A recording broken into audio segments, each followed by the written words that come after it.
ஊடகத்துறை நண்பர்களுக்கு வணக்கம்.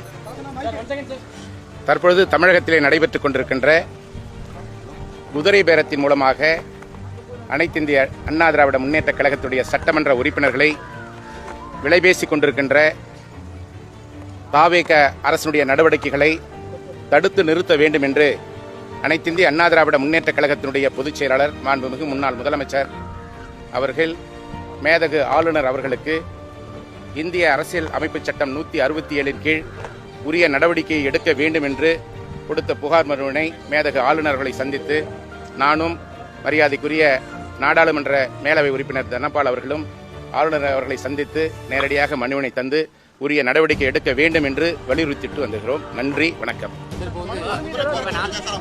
தலைமைச் செயலகத்தில் ஒவ்வொரு அதிமுகவிலிருந்து பிரிந்து சென்றவர்கள் எல்லாருமே தலைமைச் செயலகத்தில் தான் சந்திக்கிறாங்க. அது குறித்து ஏதாவது நம்ம சொல்லிடுறோம். தவறான தகவல் என்று தலைமைச் செயலகத்தையே அவருடைய கட்சி அலுவலகமாக மாற்றிவிட்டார்கள் என்பதையும் அந்த மனுவிலே அண்ணன் எடப்பாடி அவர்கள் குறிப்பிட்டு சொல்லியிருக்கிறார். உரிய நடவடிக்கை எடுக்க வேண்டும் என்று வலியுறுத்திவிட்டு வந்திருக்கிறோம். உரிய நடவடிக்கை எடுப்பார் என்ற நம்பிக்கை எங்களுக்கு இருக்கிறது. நன்றி, வணக்கம்.